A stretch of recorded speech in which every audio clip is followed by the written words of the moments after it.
Well, I know that this inner clutch on this is not good.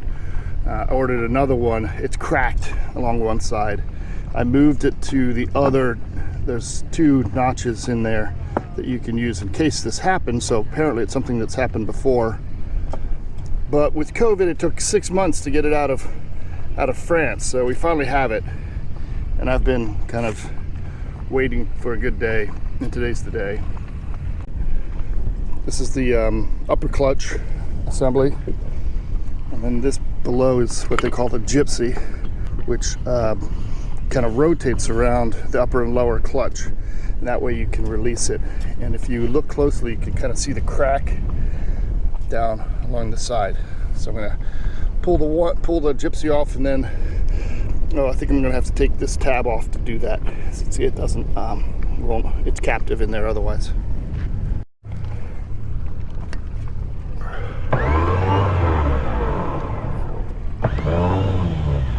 Everything sounds good. I don't want any grease on the clutch surfaces, but I am going to throw some on the inside so that so that the key and everything stays corrosion free. Okay, all back together. As you can see, the kind of, it's maybe hard to see from here, but crack right there in the edge. It puts a lot of torque on this thing. Some people think that this winch, female winch bolt on the top is to winch the chain back up in case the motor fails, but that's not what it is at all. Actually, you loosen this up and the gypsy will spin free and run the chain out. But if you have to bring it back in without the motor, you're gonna have to do it by hand or with a rolling hitch on some sort of a line to a winch. That's about the only way you're gonna do it. So a couple, thoughts about windlasses. We do see people frequently with damaged windlasses, burly guys, pulling their anchor chain up by hand. And every time I see it, I'm just amazed that they can even do it. It pretty much only works with a smaller boat and a person with exceptional upper arm strength, upper body strength. However, I also noticed that when they do drop their anchor, they almost never set it. They kind of just drop it on the bottom and let the boat kind of settle out in the wind, and that's not good. They do that, of course, because once it's set, it's impossible to get back up by hand. You have to bring it up until it's pretty much straight down to the anchor, and then make sure that the chain is secured somehow, and then actually drive the boat off to get the anchor pulled out. That's about the only way you're going to do it. So having a working windlass is really important. If you're doing it that way, you really run the risk of having your boat go on the beach or on the rocks or out to sea or something, because if it's not set, you never know if it's going to set once the boat starts moving, and it will move if the wind comes up enough. Another thought would be when big motors go bad, typically the way it happens is they start drawing a lot of amps, and then that starts tripping the breaker. The first thing you can do if your motors are tripping the breaker is to replace the brushes, and the larger motors almost always have brush kits that are available. Surprisingly, you put a new set of brushes in one of these motors and they just come back to life. It's almost impossible to take the old brushes and sand them or do anything like that and have them actually work. That just doesn't happen for some reason. But having a brush kit or ordering one in for a windlass that's not operable is a really inexpensive way to bring the thing back to life. So we've been having a ongoing genset generator start issue that I've been trying to chase down, and the problem has been that it's kind of an intermittent thing, and intermittent electrical faults are just the worst because they never seem to be, they just kind of come and go, and they arrive at the worst time. And what's been happening is as we press the start button for the generator, so we turn the panel on and everything, we have power, periodically you press the start button and just nothing happens. It shows the light for the battery, but there's no starting at the engine. And so I went and took a look at the Fischer Panda documentation, and I was immediately drawn to this here, a starter motor relay. There are 4 relays in total. And the thing was that I could find these 3 easily enough. They are simple automotive relays. You go find one and I'll show you. So this is what a relay looks like. It's got this very specific, what a typical automotive relay looks like, and it's got a very specific pin formation, and then sometimes there's a 5th pin in the middle, so you have to make sure you have the right one. And they have numbers on them. So I've just put on this one the numbers with a letter tag type machine. You can see it says 86, 87, 85, and 30 on there, and those are standardized numbers, and here they are here. And if you want a different type of relay, here you can kind of see on the back it has a little schematic to show how the relay works, which pin goes to where. So I was searching all over the place for this one and I couldn't find it, and it suddenly occurred to me that actually the relay for the start motor is the solenoid.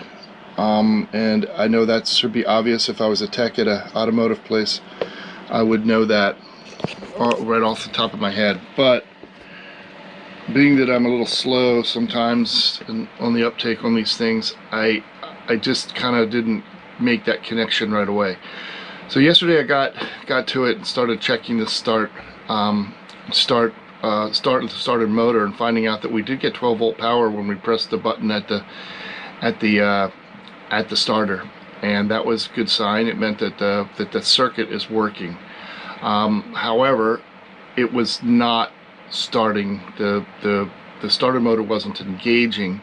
There's a number of reasons why that could be, but the main one, the most likely one, is that it's not getting enough amps at the start motor. So there's some tests you can do on a starter to make sure that, you know, to kind of find out what's going on with it. And to do so, we used a handy voltmeter, multimeter. And in order to do that, you got to set the voltmeter first of all to handle DC volts. So you select that, and when you see the little thing that looks like railroad tracks, that, you know, on this particular meter, that means that you're on DC.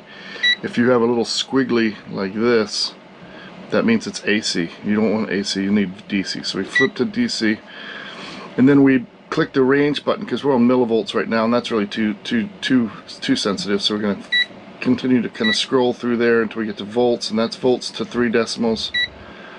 Here's volts to 2, volts to 1 decimal place, and that's going to be plenty good.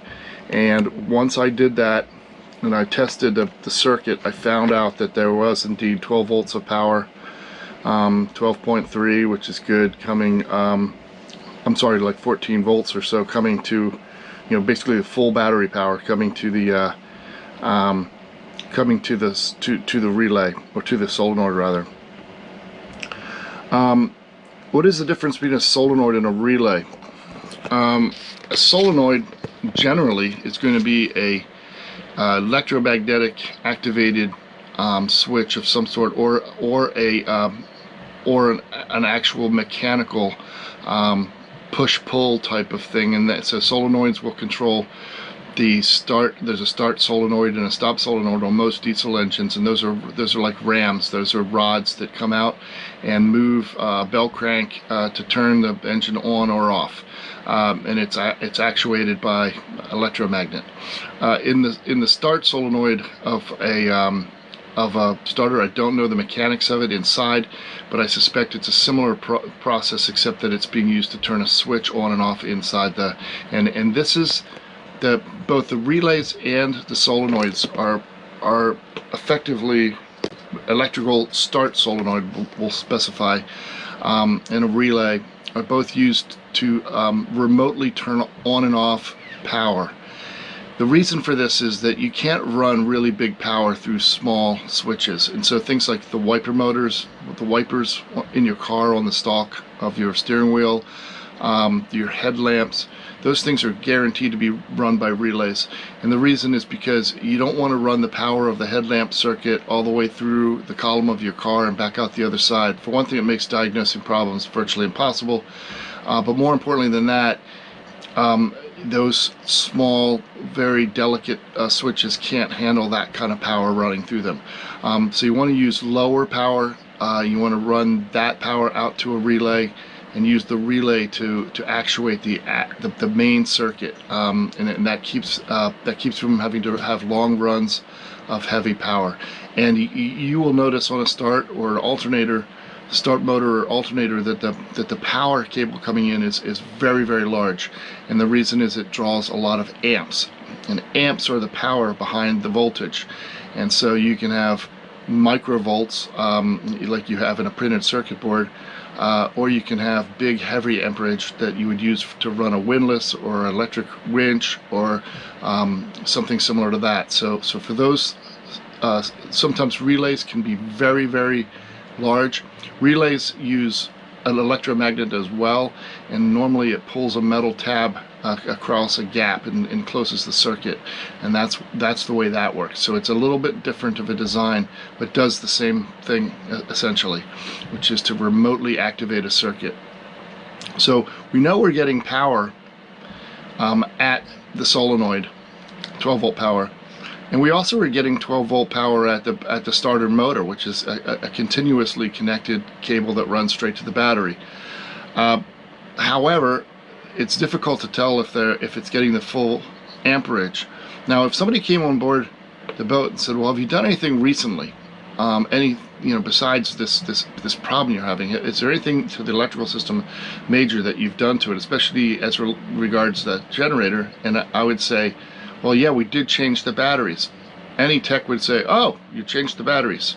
Let's take a look at that first, because let's make sure everything's fine there." And that's actually my suspicion at this point, is that somehow or the other we're not getting full power from the battery through this cable, and that it's getting just barely enough to start the generator, and that unfortunately means that the starter itself could be bad. But we're going to start with the easier things first. I can basically test to find out how the starter, whether the starter's working or not later. But we're going to start with the batteries and make sure that we have good connectivity there. So here I've used some P120 wet dry sandpaper wrapped around a socket extender to kind of score up the inside of this clamp and make sure that it's got a good contact. I'm working with the negative side first, then I'm going to do the positive, then I'm going to reassemble the positive and put the negative on last, because that way it won't spark. I have cleaned up all the terminals and all of the leads going to the posts and everything else that's in there on both the genset and the engine start battery. And so let's give this a try and see what happens. Getting our isolators back on with the genset and start batteries. Power on for there. Give it some glow plug.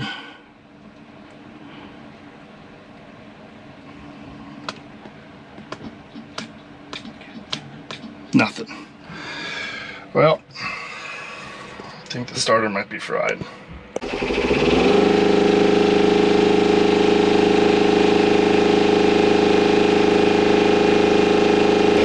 Just kind of, jumpered the start to the power supply, and it spun the starter. So I'm kind of thinking the starter's maybe just dying. I'm gonna order another one. They're $100.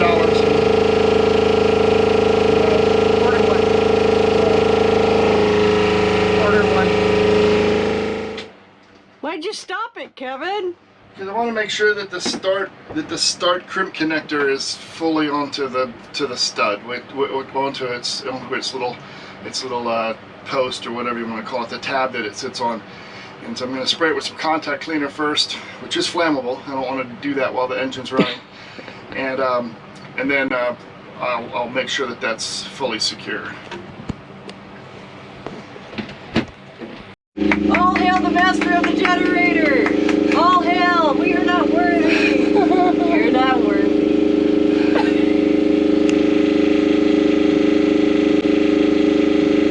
Literally months of messing around with this generator. Today's the day when I finally knuckle down and replace the starter motor. I've narrowed it down to what I believe is a loose connection actually inside the solenoid on the starter itself, and that's just been, you know, it's going to be very, very difficult to remove. This thing's it's just totally stuck in there, and I think that it's one of those parts that when they assemble the generator in the beginning, it's already on the engine, and then they stick a whole bunch of stuff in around it, so it's not something that's designed to be easily removed. Well, I gotta say, it's so important to have all the tools you need for these jobs, and it's so frustrating when basic stuff, it just comes up missing. And one of the things that came up missing for me is a little universal joint that that you can use when a socket doesn't align with a bolt properly, and that's MIA. I have no idea. I'm very good about putting tools back exactly where they came from, so it probably has to do with somebody borrowing it, and not necessarily not returning it, but just not putting it back where it came from. The starter eventually came out. It wasn't that hard, except that these cap screws, one of them was out. I'd found that a while back and didn't know where it had come from, so I have both of them now. I can put them back in. It does run with a hex Allen key type of deal for screwing them in and out. And one of the things that is kind of a bummer too is I don't have a adapter that runs from 1/4 to 3/8, and I'm going to see if I can't find that when I'm looking for the other swivel part. Okay, new starter ready to go in. There's not enough room to film going in, but I'll film it after it's in. As is typical for a job aboard Talisman, the new starter doesn't fit because the people back at Fischer Panda had to cut this piece off of the mounting flange in order to miss a piece of the genset that they hadn't calculated would be there. So now I've got to do the same on this, or else it basically won't rotate into place for the screw holes. So I just have to do the best I can on this one. So after a little work with the Dremel tool, I think I've gotten that kind of adjusted. So I'm going to go back in and see if it fits now. Okay, so we got the starter installed. It does start. I already checked that, but we don't have the belt on yet for the magneto or alternator. Just so people know, a magneto is actually an AC alternator. It doesn't convert to DC right away, so it's a little bit different than some other types of alternators. And then the water pump itself as well are driven by that belt, so I got to put that on. And then it's wet all on top of the engine from me sweating all over it.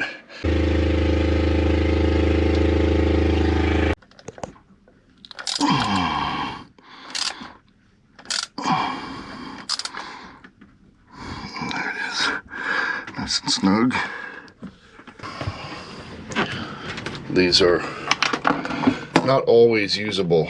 In order to use a universal joint like this, it has to be pretty close to being straight.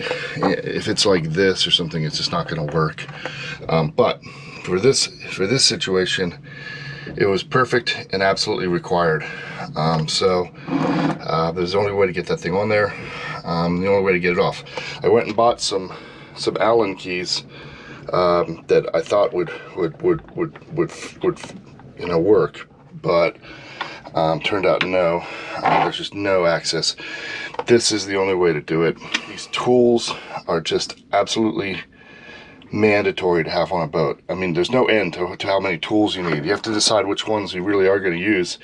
And what I do is I keep one bag with all my primary tools, and then I've got other bags that have backup stuff, things that I would use kind of rarely, but in the time that you need them, when the need arises, boy, it sucks. I had to walk up to Ace Hardware here. Luckily, there is one in St. Martin, Dutch St. Martin. There's a big Ace Hardware superstore, and they carried craftsman tools, and they had all of the the socket type stuff available.